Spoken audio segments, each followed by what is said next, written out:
자, 지난 시간에 이어서 거푸집 설계 이어가도록 합니다.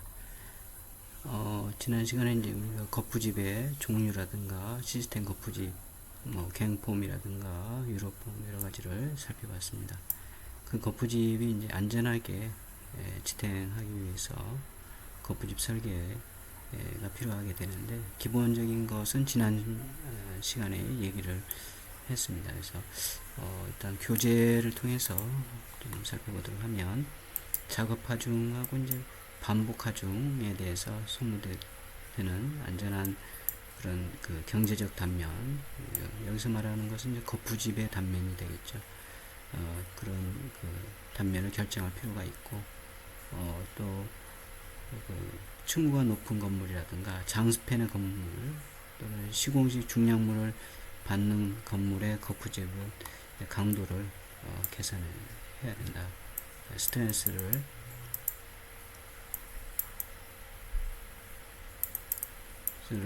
계산해서 설계를 하게 된다, 이런 얘기고, 그때 이제 거푸집 설계 시에 주요 검토 사항은 이제 부재 작용하는 이제 휴모멘트, 우리가 모멘트에 대해서 아마 구조 이해 시간에 배웠을 거예요.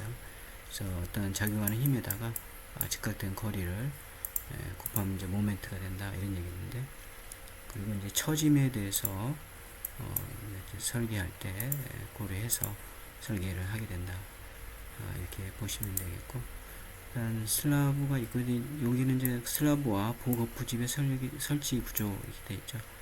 여기 이제 슬라브고 여기 보죠.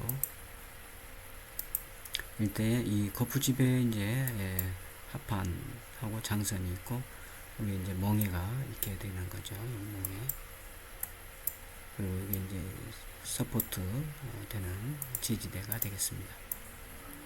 그래서 거푸집의 고려 하중은 보바닥판 밑면인 경우 이제 생콘크리트 중량 작업하중 충격 하중이 되겠고, 그 다음에 기둥벽 보연면인 경우, 수직 부재인 경우 생콘크리트 중량하고 층압이 되겠습니다. 층압에 대해서도 지난 시간에 살펴봤을 겁니다. 하중의 그 산정, 요건 이제 거푸집 붕괴 현장의 정정인데, 종종 신문상에 이렇게 나오기도 하죠. 거푸집 붕괴로 인해서 인명사고 피해, 이런 상황이 나옵니다. 그래서 여러분들 요번 주는 요 거푸집 붕괴 현장의 그 사례를, 거푸집 붕괴 현장 사례를 조사를 해서 PPT로 좀 제출을 해서 카페에다가 제출을 해놓기 바랍니다. 그래서 예를 들어서 이제 거푸집 붕괴 현장의 개요, 그 다음에 뭐 개요에는 언제 붕괴 현장이 일어났고, 그 다음에 건설 현장은 어디고, 어느 정도 규모의 건설 현장이고, 이런 것들을 좀 개요에 써주면 되겠죠. 그 다음에 인명피해, 뭐 사망이라든가 그 부상 등. 그리고 두 번째는 첫 번째 개요, 두 번째는 이제 그 원인, 붕괴 원인, 거푸집 붕괴 원인과 대책, 이걸 조금 스터디해서 적고, 세 번째는 그 대책을 했지만 나름대로 그 각자가 생각하는 거푸집 붕괴에 따른 그 피해 정도하고, 그 어떻게 하면 피해를 붕괴 사고가 일어나지 않고 피해를 저감할 수 있는 것이 있는지, 이런 좀 조사를 하고, 네 번째는 이제 그 참고문헌에서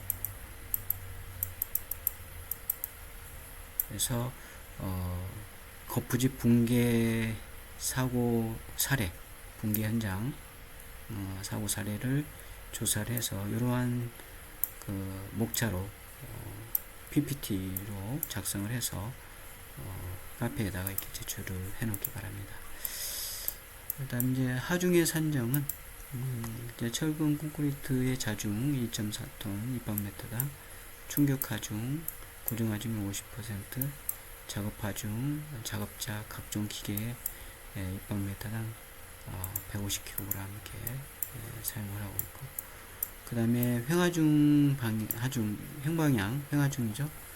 에 대해서는 주로 이제 지주 횡보강 설계 시 고려해야 할 수평 방향의 하중은 이제 풍압하고 이제 편심 하중 이런 것들 이제 되겠는데, 요갑을 이제 풍압 같은 경우도 굉장히 이제 그 바람의 크기라든가 이런 게 예측하기가 쉽지 않죠.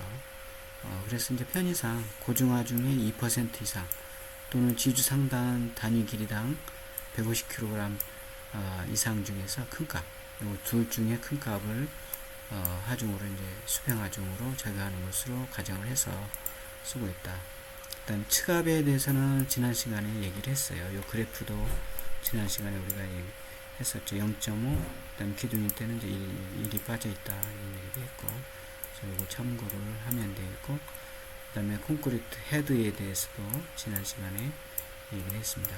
다시 한번 여러분들 확인을 하시기 바라고, 그 다음에 측압과 시공 조건 상관관계 이 부분도 지난 시간에 측압이 이제 증가하는 부분에 대해서 이제 살펴봤습니다. 그래서 측압에 영향을 미치는 사항들에 대해서 확인하고 우리가 이제 시공할 때 고려해야 된다 이런 얘기가 되어 있고, 그 다음에 이제 거푸집하고 동바리의 존치 기간이 있습니다. 이것도 뭐 지난 시간에 얘기를 한 건데 다시 한번 확인을 하도록 하면, 우리가 이제 거푸집이 있고, 그 다음에 이제 탓을 한 다음에 이제 경화가 일어난 다음에 이제 거푸집을 띄어내야 되는데, 이때 이제 우리가 필요한 강도, 충분한 강도가 발현이 될 때까지는 이제 거푸집을 띄어내면 안 되겠죠. 그래서 그 내용이 이제 아마 지난 시간에 거푸집 존치 기간 해가지고 부위별로 이렇게 나와 있습니다. 그래서 부위별로 이러한 부위일 때는 이러한 정도, 그 다음에 이러한 부위일 때는 이러한 1입니다. 1, 2일. 지난 시간에 살펴봤듯이. 그리고 이제 그 콘크리트 압축 강도가 어느 정도 이제 발현이 돼야 되는데, 요 콘크리트 압축 강도 발현이 요 부위일 때는 요 정도, 그 다음에 요 부위일 때는 요 정도가 이제 발현이 돼야 거푸집에 대해서 이제 우리가 그 띄어낼지 결정을 할 수가 있다 이런 얘기가 되겠습니다. 그 다음에 이제 존치 기간을 계산해 가지고 기온이 0도씨 이하일 때는 이제 존치 기간으로 이제 산입하지 않고 있고, 그 다음에 콘크리트 경화 중 최저 기온이 5도씨 이하일 때 1일에 0.5일로 이렇게 환산한다는 거, 그 다음에 거푸집 제거 후에 7일간은 이제 수분 양생을 한다는 거, 충분히 보양을 하고 수분 상태가 되도록 해야 되겠죠. 그 다음에 받침 기둥 바꿔 세우기, 이것도 이제 얘기를 했지만, 뭐 우리가 이제 필요에 따라서 그 서포트 지지대가 이제 불량하거나 그런 때는 이제 받침 기둥을 이제 바꿔 세워야 되겠죠. 그 다음에 콘크리트가 이제 경화에 일어나면서 어떤 그 현장의 변화에 따라서도 이제 받침 기둥을 이제 바꿔 세워야 되는데, 원칙적으로는 이제 하지 않는 게 좋겠죠, 그죠? 그렇지만 이제 할 때는 여기 있는 것처럼 감독관 승인하에 큰 보, 작은 보, 바닥판 순으로 한다는 거 기억을 좀 하면 되겠고, 그 다음에 바꾸어 세운 받침 기둥 쐐기, 기타 자재로 튼튼히 받쳐 그 전에 지주와 같은 지지력이 적용하도록 하고, 지주는 콘크리트 타설 후 4주가 경과하면 제거할 수가 있다 이렇게 되어 있습니다. 그 다음에 거푸집의 시공, 거푸집 공사의 시공상 조건, 강도, 정밀도, 경제성, 그 다음에 간편성 이렇게 있는데, 강도는 이제 각종 외력에 대해 충분히 안전하고 변형되지 않게 하고, 정밀도, 형상, 치수가 정확하며 충분히 수밀성이 있을 것. 경제성, 소요 자재가 전략되고 반복되어 가설 공사로 저렴하게 할 수 있고, 그 다음에 간편해야 되겠죠. 조립이 해체나 이런 게 쉬워야 되고, 그 다음에 이제 여기 이제 지지대, 받침 기둥이 지지대인데, 밑부분하고 이제 윗부분에 밀착이 잘 돼야 되겠죠. 그 다음에 기타 명칭들이 있는데 한 번씩 이렇게 바라보시면 되겠습니다. 요거 이제 지지대 이렇게 서포팅한 상태가 되겠죠. 그래서 이 콘크리트, 이게 슬랍 콘크리트에 직접 지대하지 않고, 이게 받침대, 여기 상부한 받침대 위에 이렇게 그 합판이나 이런 걸 대고, 이렇게 여기 있는 것처럼 하부 필라 처리를 하고 서포트를 댄다는 거가 되겠습니다. 그 다음에 거푸집 공사 시공 순서가 되겠습니다. 그래서 기초, 이건 이제 쭉 한번 그림으로 이렇게 봐두시면 되겠습니다. 이제 거푸집 시공은 기준 목매김과 이제 중심 목줄을 확인해서 목매김을 하고, 그 다음에 계구부 위치라든가 기둥, 바닥, 옹벽, 그 다음에 형틀의 수직 수평을 확인한다. 그리고 동발이 설치 간격이라든가 고정 상태, 그 다음에 기둥이나 벽체 하부 청소구 설치를 하고, 그 다음에 그게 이제 확인이 돼야 되겠죠. 그 다음에 폼 타일 등은 측압에 견디도록 긴결 되었는지 해야 된다.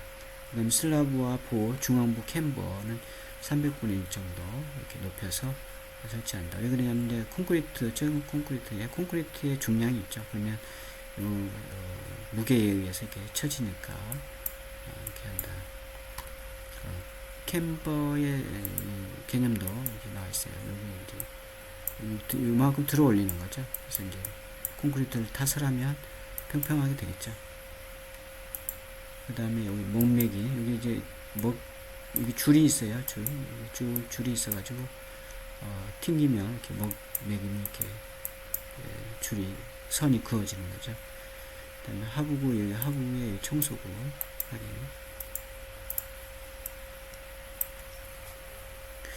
그 다음에 이제 이어서 철근 공사가 되겠습니다. 철근 공사는 이제 현장에서 하기도 하지만 가공을 해서 가져오기도 합니다.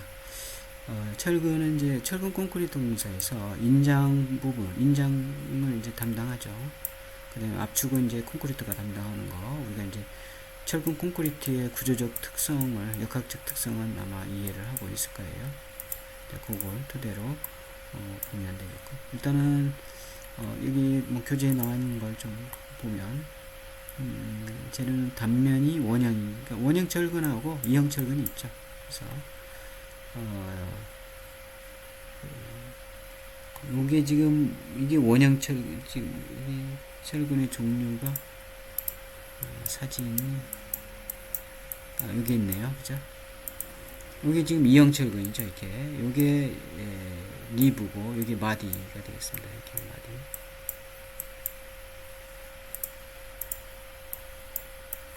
그다음에 이제 원형 철근은 저런 게 없는 거죠. 그래서 주로 이제 원형 철근은 주로 이제 온도 철근으로 많이 쓰고, 온도 철근으로. 그다음에 이형 철근은 이제 주로 이제 내력근으로 이제 사용을 많이 한다. 그래서 첫 번째, 콘크리트는 압축에는 강하나 인장에는 약하므로 이 점을 보완하기 위해서 콘크리트와 선팽창 개수가 비슷한, 철근과 콘크리트가 선팽창 개수가 비슷하죠. 그래서 그걸 철근을 사용해서 인장력을 부담하도록 한다. 그 다음에 철근 콘크리트에서 응력 전달을 충분히 하기 위한 철근의 이음, 정착, 피복 두께가 이제 확보되도록 하는 게 중요하고, 이제 철근은 열에 약하죠. 그래서 철근은 열에 약하기 때문에 600도씨만 되면 600도씨만 철근이 노출돼도 열에 노출돼도 뭐 거의 8, 90%의 내력이 상실되는 게 있으니까. 그리고 이제 특히 철은 Fe3가잖아요. 3이니까 여기 이제 산소하고 이제 만나면 산화 처리되는 거죠. 녹이 쓰는 거죠. 녹이 쓸게 되고 이제 공기가 콘크리트 속으로 들어가면서 이제 콘크리트의 중성화로 인해서 그 철근도 부식을 하게 된다, 이렇게 보면 되겠습니다. 그래서 여기 보면 이제 그 중성화, 여기 이제 그 콘크리트 안에 이제 공기라든가 이런 게 이렇게 스며들면서 콘크리트가 이제 중성화가 진행이 되는 거죠. 그래서 중성화의 그 개념을 보면 여기 이제 여기 철근이죠. 이 피복 두께가 이렇게 있고 콘크리트가 있는 거죠. 콘크리트예요. 이때에 여기에 콘크리트 표면에 어떤 이렇게 이제 그 흠이나 이런 게 생기거나 또는 뭐 표면에 흠이 없더라도 공기나 물이 이렇게 스며들 수 있단 말이에요. 이때에 그 공기나 물에 의해서 콘크리트 안에 있는, 이미 콘크리트는 지금 콘크리트는 뭐로 구성이 되어 있어요? 시멘트, 물, 그 다음에 골재, 그 다음에 이제 혼화재 이런 것들로 구성이 되어 있는데, 이 시멘트와 물이 이제 화학 반응을 일으키고 공기가 들어가면서 이런 그 중성화 상태가 되면서 이제 허옇게 이렇게 끼는 거죠. 허연 상태가 된다.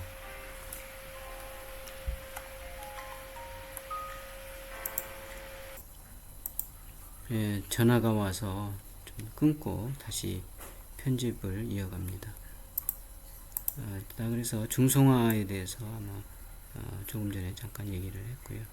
이 중성화에 대한 부분이라든가 이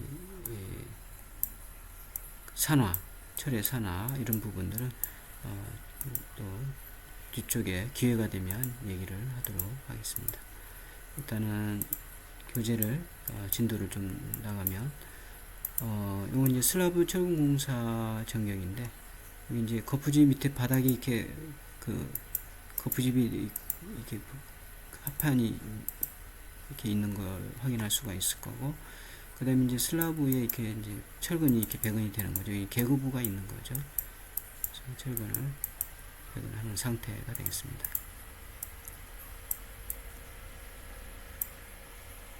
그 다음에 철근 재료인데, 조금 전에 우리가 봤듯이 이제 이런 리브나 마디가 없는 이제 원형 철근이 있고, 그 다음에 이형 철근이 이렇게 있습니다. 리브나 마디가 있는 이형 철근이 있는데, 이제 원형 철근은 표기 방법은 여기 있는 것처럼 SR, 그 다음에 철근의 규격은 표시를 이렇게 파이로 표시해요. 이형 철근은 이제 D로 이렇게 표시하고, 그래서 파이 6부터 6, 9mm 이렇게 해서 쭉 있고, 그 다음에 이형 철근은 이제 일반 철근하고 고강도 철근이 있는데, 이제 SD로 되어 있는 건 이제 일반 철근이고, 고강도 철근 이제 HD 이렇게 되어 있습니다. 그래서 D 6, 10mm 이렇게 쭉 해서 있고, 이제 D 25mm를 이제 우리가 기준으로 해서 요 사이를 기준해서 이제 상온에서 이렇게 가공한 거가 되어 있고, 여기서부터는 이제 그 가열 가공하는 상태의 철근이 되겠습니다. 그 다음에 이제 여기 보면 철근에 중성화가 일어나서 이제 철근에 이제 그 산화가 된 녹이 쓴 상태, 이렇게 녹이 쓴 상태가 되겠습니다. 예로 이렇게 나와 있습니다.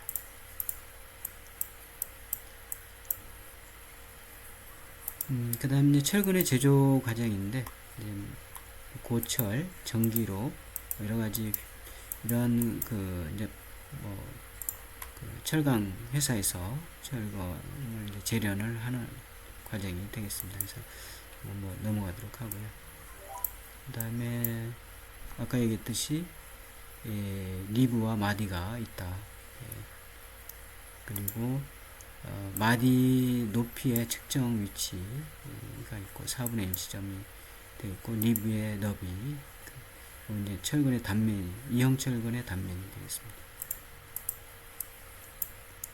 그 다음에 철근 시험을 위한 시료 채취가 있고, 그래서 반입 철근 100톤마다 한 번씩 이렇게 시료를 채취해서 그 철근 상태를 이제 체크를 하는 거죠. 제대로 된 철근이 압축 강도라든가 인장 강도라든가 이런 그 철근의 상태를 이제 확인하는 겁니다. 그래서 여기 있는 것처럼 이제 만능 재료 시험기라는 게가 있습니다. 그래서 이제 여기에 시료를 넣고 여기에 이제 철근 시료를 넣고 이렇게 당기는 거죠. 이렇게 양쪽에서 이제 주로 뭐 위쪽으로 이렇게 당기면 되겠죠. 당기면 이 시료가 이제 여기 인장 시험 하는 거죠. 시편이 이렇게 철근의 시편이 이렇게 있으면 이렇게 당기면 이제 여기 이제 쭉 늘어나면서 이제 어느 하중 피해가 이제 커지면 어느 순간에 끊기겠죠. 파단이 일어나겠죠. 그 다음에 굽힘, 여기 이제 이렇게 철근을 이렇게 놓고 이렇게 누르는 거죠. 이렇게 누르면 이렇게 굽혀지겠죠. 그래서 굽힘 시험기 통해서 이제 시험을 해서 철근의 상태를 확인하는 거가 되겠습니다. 그래서 철근 표시 방법하고 이제 철근의 중량인데, 철근 항복점 440kg 이렇게 될 때 SD40A 이렇게 되는 거죠. 여기서 40이라는 게 요 40이 되는 거고, 여기 뒤에 붙는 A가 일반 규격이냐 아니면 엄격한 적용을 해서 만든 화학성분이 들어간 그런 규격이냐 구분하는데, 이제 일반적으로 A가 붙게 되어 있고, 요 앞에 SD는 아까 일반 철근, 원형 철근에 일반 철근이 있고, 그 다음에 고강도 철근이 있다 했죠. 원형 철근, 이형 철근이죠. 이형 철근에 일반 철근이 되는 거죠. 이형 철근에 일반 철근. 그 밖에 이제, 그래서 여기 이제 요 숫자가 이제 바뀌게 되고 하는 거죠. 요 숫자가. 요 숫자는 항복점을 나타낸다. 여기 이제 철근에 아까 인장 시험을 하면 이렇게 늘어나서 철근이 이렇게 되겠죠. 이렇게. 그래서 파단. 그래서 요 항복, 여기 항복점, 상위 항복점, 하위 항복점, 이때 요 철근의 항복점에 해당되는 그 강도가 여기에 표시되는 거죠. 여기 이제 하중하고 여기 이제 변형도가 되겠습니다. 일대에 HD, 요건 이제 이형 철근에 아까 얘기한 고강도 철근이 되겠어요. 10에서 이렇게 쭉 있다. 이렇게 보면 중량은 이 정도 되고, 개수, 단위 중량당 개수 이렇게 쭉 있고, 중량은 이렇게 되겠습니다. 참고하면 되겠고, 여기 나와 있네요. 응력과 변유. 그래서 이게 이제 하중이 되고, 하중은 어떻게 돼요? 응력은 하중을 단면적으로 나누는 게 응력이죠. 그렇죠? 그래서 요 단면적은 이제 일정하니까 상수가 되고, 요 하중에 의해서 이제 변화가 있는 거죠. 그 다음에 여기 이제 변형도인데, 마찬가지로 이 변형도도 그 하중에 의해서 이제 인장 여기 이렇게 시편이 이렇게 있는데, 이렇게 당기면 이제 하중이 증가하면 이 변형도도 증가하겠죠. 그래서 그걸 이제 그래프로 이렇게 나타내는 게 요 그래프가 되겠습니다. 그래서 요걸 이제 응력과 변형도 곡선 이렇게 얘기합니다. 응력과 변형도 곡선. 그래서 여기가 이제 기점이 되고, 여기 이제 비례 상태, 탄성 상태가 되겠고, 여기 이제 소성 상태가 되는 거죠. 여기서 소성 상태, 단선 상태, 소선 상태. 그래서 요 A점이 이제 항복점인데, 이제 상위 항복점, 하위 항복점 이렇게 되는 거죠. 그 다음에 이제 파단이 일어나는 거죠. 파단. 그래서 아마 구조의 이해 시간에 이미 배웠을 건데, 여기 나온 거죠. 이거 아까 요거 얘기한 거죠. 그죠? 그 다음에 변형도 마찬가지. 그 다음에 탄성계수, 응력. 요것도 아마 구조의 이해 시간에 했습니다. 그래서 그걸 우리가 이 시공할 때에 철근을 이제 시험할 때 요걸 확인을 한다. 이렇게 보면 되겠습니다. 그 다음에 강제 종류. 아까 조금 전에 얘기한 원형 철근의 사용은 주로 이제 그 이형 철근 사용 전에 구정 철근을 사용했죠. 예전에. 지금은 이제 아까 얘기한 것처럼 이제 온도 철근을 많이 또 사용합니다. 그 다음에 갈고리, 앵커볼트, 턴버클, 타이로드 이런 데 이제 쓰기도 하고, 일반 철근의 사용은 구조물의 규격이 큰 구조물의 철근의 인장 강도의 역할보다 전단력이 비중이 클 때, 그 다음에 그 피복 두께 확보가 용이해서 소규모 구조물에 이제 사용을 한다. 이렇게 보면 되겠습니다. 그리고 이제 철근의 종류를 보면 이제 원형 철근은 이렇게 돼 있어요. 그냥 이렇게 밋밋하죠, 지금 색깔도 없고. 일반 철근은 이렇게 녹색으로 이렇게 단면에 이렇게 발라놨습니다. 그다음에 고강도 철근은 이렇게 노란색으로 이렇게 단면에 이렇게 발라놨고, 물론 이제 그 이형 철근인 경우는 이제 리브와 마디가 있는 거죠. 예. 그래서 고강도 철근의 사용은 작은 단면으로 고강도가 필요한 구조물, 철근이 너무 많아 굵은 골재 충전이 곤란한 경우. 이게 뭔 말이냐면 이 기둥이 이렇게 있으면 철근이 이렇게 배근이 돼 있으면 여기에 이제 그 콘크리트를 타설 하는데, 콘크리트가 아까 얘기했던 시멘트, 물, 골재 이렇게 돼 있는데, 이 골재가 예를 들면 골재 자갈이죠.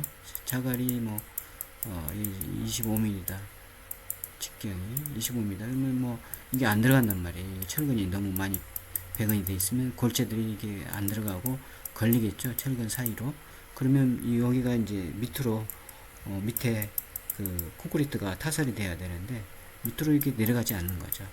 그런 걸 방지하기 위해서 철근이 들어가는 이 개수를 줄이는 거죠. 고강도 철근을 써서. 그런 얘기입니다. 일단 뭐 여기까지 얘기를 하고, 그 다음에 구조물의 무게를 감소시킬 필요가 있을 때 일반 철근에 비해서 30%. 철근은 중량이 좀 비중이 크잖아요. 7에서 8 뭐 이렇게 되니까. 그래서 굉장히 무겁단 말이에요. 그래서 철근의 양을 줄이면 무게도 줄어들겠죠. 그래서 중량, 지금 고정하중이 줄어드는 거죠. 고정하중이 하중이 줄어들게 된다. 철근을 적게 쓰면. 그리고 이제 보통 건설 현장에서 그냥 가장 많이 쓰이고 있다. 이거. 그 다음에 이제 용접 철근이 있습니다. 용접 철근은 냉간 아변 또는 이제 고강도 철근을 사용해서 가로 세로 직각으로 배열된 그런 교차점에 이제 전기 저항 용접을 해서 적합한 이제 격자형 시트를 만드는 거예요. 여기 이제 용접 철망 이렇게 이제 가로 세로 이렇게 해서 접점에 이제 이렇게 용접을 할 수 있도록 하는 용접 철망이 되겠습니다. 철근의 가공인데 대부분 이제 현장에서도 가공을 하지만 이제 그 공장에서 가공을 해서 반입하기도 합니다. 그래서 이제 철근 이제 공작도를 샵 드로잉을 이제 만들고 그리는 거죠. 그 다음에 이제 그러니까 이제 샵 드로잉에서 철근에 그 어떻게 어디서 이제 끊을 건지 이런 것들을 이제 그림을 먼저 그리고 그 다음에 이제 가공을 한 다음에 이음하고 그 다음에 정착, 조립, 그 다음에 피복 두께 이제 확인을 하는 거죠. 여기 이제 여러 가지 철근을 이제 절곡이 이제 굽히는 거죠. 이래서 이제 철근을 이렇게 있으면 이렇게 굽히는 거잖아요. 때 요게 이제 뭐 135도로 굽혀야 된다든가 뭐 이런 게 이제 그 기준이 나와 있단 말이에요. 그래서 이제 그런 걸 맞춰서 이제 굽히는 거죠. 여러 가지 형태 넣어가지고 이렇게 굽힌다든가 이런 식으로 그런 이제 그 절곡기 형태들이 이렇게 되어 있고, 그다음에 이제 철근 공작도 샵들어 있는데 철근 구조도에 의해서 시공 편의상 실제로 이제 가공, 절단, 구부리기 공작을 하기 위해 철근의 모양, 치수, 개수들을 표시한 상세 설계 도면을 이제 우리가 샵드로잉이다 이렇게 얘기를 하고, 상세도를 이제 보면 이제 기초, 기둥, 보호, 바닥, 기타, 이제 계단이라든가 캔틀레버 이렇게 있게 되겠고, 이게 이제 그 철근의 샵드로잉한 예가 되겠습니다.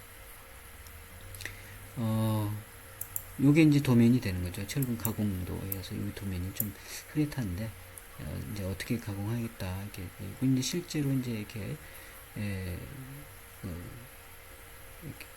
가공한 밴드라든가 이렇게 여러 가지 밴드가 이렇게 나와 있죠.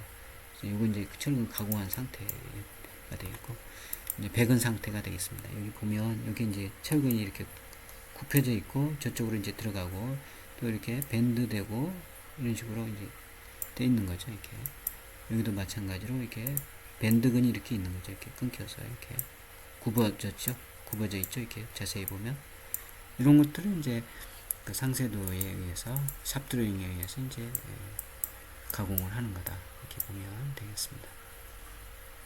그 다음에 표시 기호가 있는데 철근 도면의 표시를 이렇게 한단 말이에요. 15, D22, 그 다음에 이제 이렇게 골뱅이 250이 할 때, 이 골뱅이 250은 반복된다는 거고, 간격을 말합니다. 간격, 250 간격으로 반복이 된다. 그리고 이 앞에 있는 15는 철근의 개수입니다. 어떤 철근 22mm 철근이, 여기 이제 D가 붙었으니까 2형 철근이 되는 거죠. 그래서 D 2형 철근 22mm 짜리 지름이 이제 이 철근의 이 직경이 22mm라는 거죠. 15개라는 얘기고, 그게 25 간격으로 있다. 그 다음에 이제 층수 및 부재 표시가 있는데, 이제 그 구조도면이나 이런 데 보면, 특히 이제 구조도면에 이렇게 표시될 수가 있죠. 그런 경우, 여기 이제 C1 또는 샵드로잉에도 이렇게 표시되는 거죠.